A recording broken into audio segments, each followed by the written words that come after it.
अस्सलाम वालेकुम भाईजान, कैसे हैं आप? ठीक हैं। आज की इस वीडियो में बात करेंगे जनाब नेतन्याहू के विजिट ऑफ अमेरिका की। और ये छठा विजिट है नेतन्याहू का डोनाल्ड ट्रंप के दौर में, and he has become the first prime minister in the world कि जिसने जो है वो डोनाल्ड ट्रंप के दौर के अंदर 6वीं दफ़ा डोनाल्ड ट्रंप से मुलाकात की।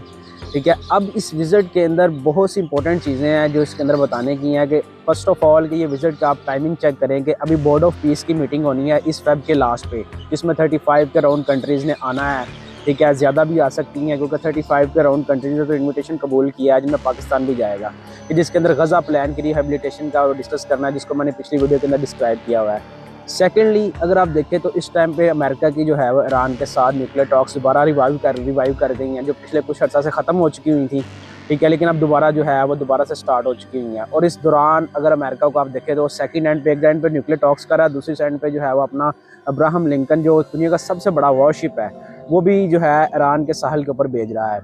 ठीक है, एक तरफ ये न्यूक्लियर टॉक्स को देख लें, एक तरफ जो है बोर्ड ऑफ पीस की मीटिंग देख लें, और तीसरी तरफ इसराइल का कहना है कि उनको इस चीज़ की बड़ी स्ट्रॉन्ग इंटेलिजेंस है कि जनाब ईरान ने बड़े पैमाने के ऊपर अपने बैलिस्टिक मिसाइल की प्रोडक्शन स्टार्ट कर दी है। ठीक है, आप न्यूक्लियर टॉक्स तो कर ही रहे हैं, तो लिहाजा मेन मुद्दा जो नेतन्याहू साहब इस दफ़ा डिस्कस करने गए हैं वो ये है कि जनाब बैलिस्टिक मिसाइल की प्रोडक्शन जो है ना, इसको भी मुकम्मल तौर पर ख़त्म करे, इसको भी न्यूक्लियर टॉक्स का हिस्सा बनाए कि ईरान किसी किस्म का जो है वो बैलिस्टिक प्रोग्राम को आगे इनिशिएट नहीं करेगा, बल्कि बंद कर देगा बैलिस्टिक मिसाइल की प्रोडक्शन को। ठीक है, तो ये इसराइली मीडिया के अंदर खूब छपा है कि जनाब बेसिक पर्पज़ जो था वो नेतन्याहू का वो यही था कि बैलिस्टिक मिसाइल और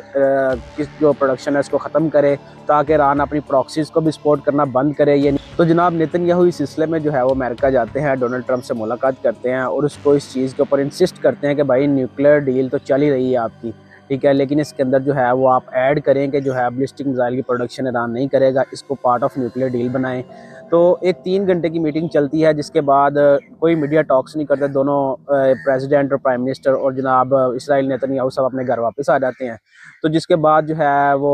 अमेरिका की तरफ से जो मीडिया के अंदर बयान जारी किया जाता है वो यही है कि जनाब किसी किस्म का जो है वो एग्रीमेंट नहीं हुआ, कोई कंक्लूजन ख़ास किस्म का हमने मीटिंग से निकाला नहीं है, कि नेतन्याहू साहब इसी बात पर इंसिस्टेंस थे कि जनाब इनके साथ बैलिस्टिक मिसाइल की प्रोडक्शन भी रोकी जाए।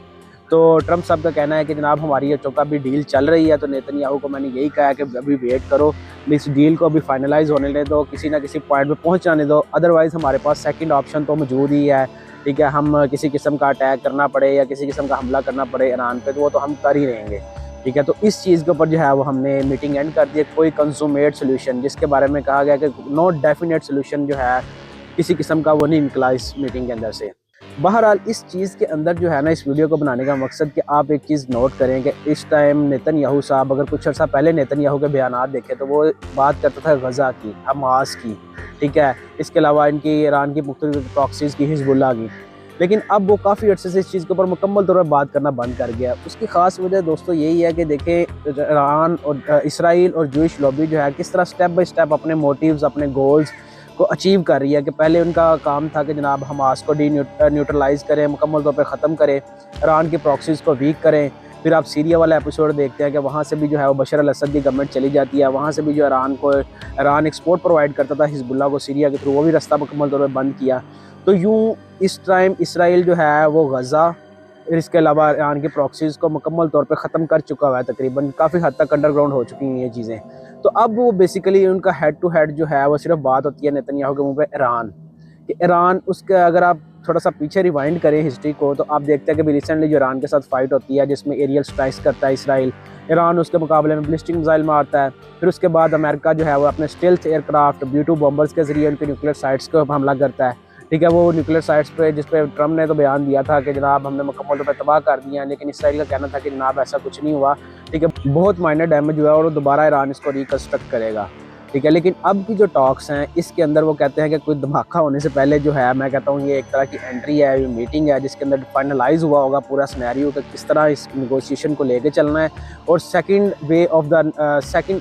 किस तरह इस नेगोशिएशन को लेके चलना है। और इसके अलावा अगर नेगोशिएशन सक्सेसफुल नहीं होती तो हमने किस तरह दोनों ने मिलकर रिएक्ट करना है, क्योंकि अक्सर यही देखा गया है कि जनाब जब भी लास्ट टाइम भी ईरान पे जब हमला किया था तो दोनों ने ज्वाइंट एक तरह का ऑपरेशन किया था, क्योंकि इंटेलिजेंस और इसके अलावा टेक्नोलॉजी जो है वो अमेरिका की होती है, जबकि फाइटर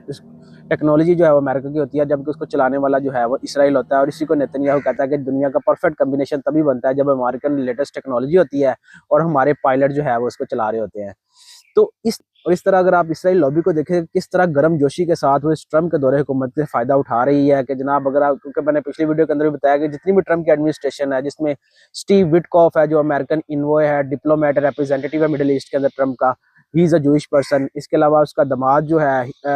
जेरेड कुशनर, वो भी जूइश पर्सन है। इसके अलावा और भी बहुत से इस कैबिनेट के मेंबर जो हैं he is a Jewish American. तो वो छोटी छोटी चीज़ को भी जो है वो ट्रम्प को पुश करते रहते हैं और अमेरिकन फॉरेन पॉलिसी का रास्ता मोड़ते रहते हैं कि जनाब अमेरिकन फॉरेन पॉलिसी इसी चीज़ पर स्ट्रेन करे कि जनाब जब तक ईरान मुकम्मल तौर पर तबाह नहीं होगा उनके लिए थ्रेट अलर्ट जारी रहेगा, इसराइल की सिक्योरिटी कंप्रोमाइज़ होगी और उससे जो है वो अमेरिका की सिक्योरिटी कंप्रोमाइज़ हो सकती है और हम अपने लॉन्ग टर्म मोटिव्स भी अचीव नहीं कर सकते।